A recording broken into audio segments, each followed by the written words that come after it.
fameux Simchat Torah, où on se retrouve dans la synagogue juste avant les fameuses akafotes, et je vois un homme d'une trentaine d'années, plein de tatouages, avec une petite kippa sur la tête, qui marche comme ça résolument vers moi, et qui me dit: vous êtes monsieur Assouline, des histoires? Eh ben sachez, si je suis là, c'est grâce à vos histoires, monsieur Assouline, et aux histoires du Baal Shem Tov, qui ont changé ma vie. Et nous avons tout de suite le plaisir d'accueillir un conteur, un vrai conteur, qui est aussi rabbin de la communauté Ohel Yeshua Roma, Avi Assouline. Bienvenue, on est ravis de vous accueillir. Merci parce que votre voix est, on va dire, d'abord très belle, et les histoires que vous racontez passionnantes. D'abord, ce sont des histoires que le Baal Shem Tov a vécues. C'est pas des histoires qu'il racontait, c'est des histoires qu'il a vécues lui-même et qu'on rapporte à son sujet. J'ai été passionné par le Baal Shem Tov il y a plus de 30 ans, lorsque j'ai fait Teshuvah et que j'ai été initié à la Chassidoute.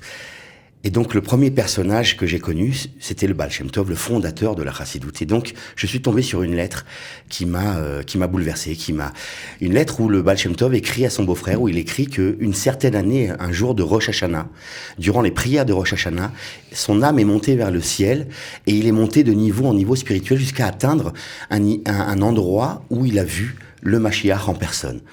Et donc il s'est approché du Mashiach et lui a dit: Maître, quand viendras-tu? Et le Mashiach lui a répondu: je viendrai lorsque tes sources se répondront à l'extérieur. Alors moi, une histoire comme ça, incroyable, un vécu, une expérience. Vous l'avez pris pour vous, quoi. J'ai dit: c'est quoi les sources d'abord? J'ai cherché à savoir c'est quoi les sources du Baal Shem Tov, et donc j'ai compris que c'était la Chassidoute en général, les secrets de la Chassidoute, le message que la Chassidoute veut amener dans le cœur de chaque juif.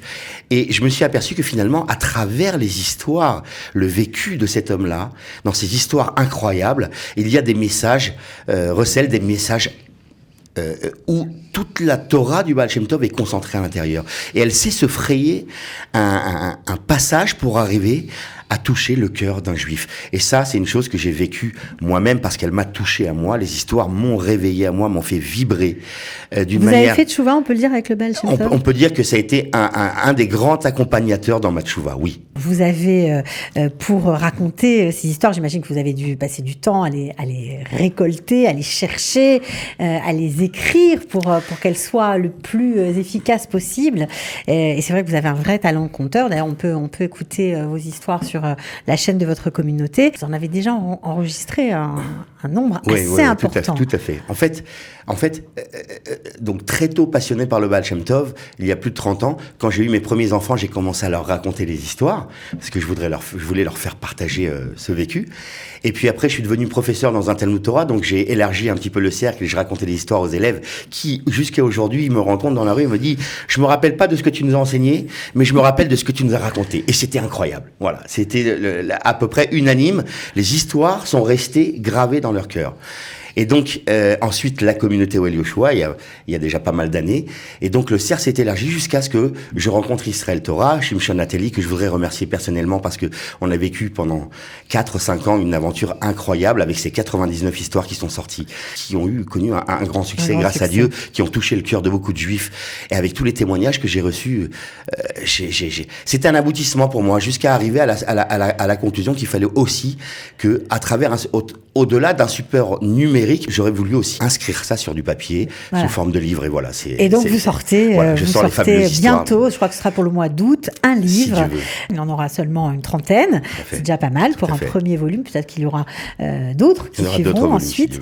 Alors pourquoi 99 et pas 100? Vous savez, il y a un adage chassidique qui dit que celui qui a le don de pouvoir plonger au fond de l'océan pour ramasser des perles précieuses et qui se contente de cuire du pain, même si le pain c'est nécessaire et vital pour l'homme et que les perles précieuses c'est juste un accessoire, eh bien celui qui ne fait pas ça est appelé un fauteur, dans le sens où si Hachem te donne un don, une capacité particulière, faut l'utiliser. Il faut absolument l'utiliser. Et donc, j'ai hérité ce don de conter l'histoire de mon père, qui était un extraordinaire conteur. Et donc, je veux mettre ça à disposition des sources de la Chassidoute, les répandre à l'extérieur à travers ce don. J'espère en avoir fait usage. Alors, qu'est-ce que ça vous a apporté? Parce qu'on comprend votre motivation, on comprend que vous avez envie que le message du Baal Shem Tov touche le plus grand nombre, mais à vous personnellement? Ce qui m'a bouleversé à travers cette aventure-là, des histoires qui se diffusent à travers le monde, c'est les témoignages, les retours. J'ai eu des retours complètement incroyables. Que ce soit de juifs ou de non-juifs, hein. C'était du Congo, du Sub-Sahara. J'ai reçu des messages du fin fond des États-Unis, des gens qui me racontent que leur seule bouffée d'oxygène, leur seule bouffée de judaïsme, le quart d'heure qu'ils ont de judaïsme, de rencontre avec Hachem en quelque sorte dans leur journée, c'est au moment où ils se posent pour écouter ces histoires merveilleuses. Et donc ça, si vous voulez, c'est l'essence qui m'a motivé à continuer à tourner et à continuer à diffuser encore plus. Vous avez des rencontres physiques avec des gens qui vous suivent? Oui, j'en ai eu énormément. Ça va jusqu'au marché. Quand je fais mes courses au marché, des gens qui viennent me voir régulièrement, ou des gens comme un fameux Simchat Torah, où on se retrouve dans la synagogue juste avant les fameuses akafotes, et je vois un homme d'une trentaine d'années, plein de tatouages, avec une petite kippa sur la tête, qui marche comme ça résolument vers moi, et qui me dit: vous êtes monsieur Assouline? Je lui dis oui. Des histoires? Je lui dis oui. Il dit: eh ben sachez, si je suis là, c'est grâce à vos histoires, monsieur Assouline, et aux histoires du Baal Shem Tov. J'ai fait tchouva, elles ont changé ma vie, parce que cette histoire-là parlait d'un sujet dans lequel j'étais particulièrement à ce moment-là, dans cette période de ma vie, sensible à ça, et ça m'a fait un changement à 90 degrés. Et donc voilà, j'ai fait tchouva. Bon, donc, alors je suis obligée de vous poser la question. D'abord c'est magnifique, et puis quand même, puisque vous avez touché le plus grand nombre avec ce média extraordinaire qui est le net, YouTube, etc. Pourquoi un livre? Parce que le livre, ça reste le livre pour le peuple juif. Le livre, écrire dans un livre, ça reste. D'autant plus que la demande des auditeurs, on voudrait le livre, on voudrait pouvoir avoir ces histoires et les raconter Shabbat ou les jours de fête ou même le soir à nos enfants avant de dormir. Donc c'est un support important pour le peuple juif, et c'est un support de plus. Si quelques juifs vont à travers ce livre réveiller leur cœur de l'amour pour Dieu, de la crainte pour Dieu, j'ai gagné. On a tous gagné à ça. Qu'est-ce que vous aimeriez encore faire? Alors le livre va sortir bien sûr, mais où vous voulez aller avec tout ça? Écoutez, je continuerai. Après le Baal Shem Tov, on ira de tzaddik en tzaddik, de juste en juste. Il y a des histoires tellement merveilleuses que je pense que avec 50 ans devant moi, je suis pas sûr de pouvoir finir tout le lot des histoires merveilleuses que le peuple juif a ramassé avec lui depuis 2000 ans. Il faut en faire profiter le plus grand nombre. Vous pensez que c'est une autre façon de faire passer les messages de la Torah, plus adaptée à notre génération? Tout à fait. Je pense qu'il y a ce qu'on appelle une ségoula. Il y a une espèce une pointe c'est mystique peut-être, c'est peut-être mystique, mais l'histoire telle qu'elle est racontée dans les détails dans lesquels elles ont été transmises de génération en génération.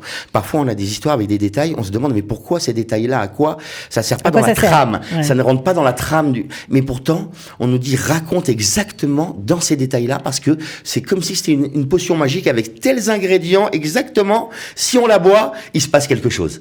Donc j'essaie fidèlement de retranscrire ces histoires telles qu'on me les a contées, telles que je les ai reçues de mes mains. Alors, le livre qui va sortir au mois d'août, et qu'on pourra peut-être même trouver en avant-première sur le site. Alors, je vais donner le site, c'est Histoire Baal Shem Tov avec un C.com et Histoire avec un S. Et puis sinon, le livre s'appelle Les fabuleuses histoires du Baal Shem Tov. C'est facile, donc on ne peut pas oublier le titre. On va le trouver sur Amazon, dans les librairies francophones en France, en Israël, bien sûr sur Biblio Europe, et sur le site histoirebaalshemtov.com.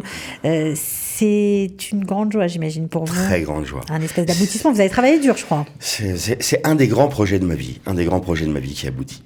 Et je suis très, très heureux, très fier. Et j'espère que le Baal Shem Tov aussi est fier. Bon, alors on va pas se quitter sans vous entendre nous raconter une histoire, parce que franchement, vous nous avez mis l'eau à la bouche. Donc, on préfère vous entendre et se quitter. Alors, je vous lis un petit passage de la première histoire qui s'appelle Le conteur d'histoire. Lorsque tous furent passés, le Baal Shem Tov me fit signe d'approcher. Son regard profond semblait percer mon âme alors qu'il me parlait avec douceur. Toi, mon cher Yaakov, tu as le mérite de voir toute la grandeur de Dieu à mon égard, à mes côtés. C'est pourquoi tu iras raconter les histoires à qui voudra bien les entendre. Pars, voyage de village en village et transmets mon message. Et sache que tu recevras des pièces en récompense de tes efforts. Lorsque toutes les instructions furent données, chacun prit la route tracée et annoncée par le Saint Maître. C'est un petit extrait, mais voilà, au moins on vous a entendu. Alors, si on a envie de vous aider, qu'est-ce qu'on peut faire ? D'accord.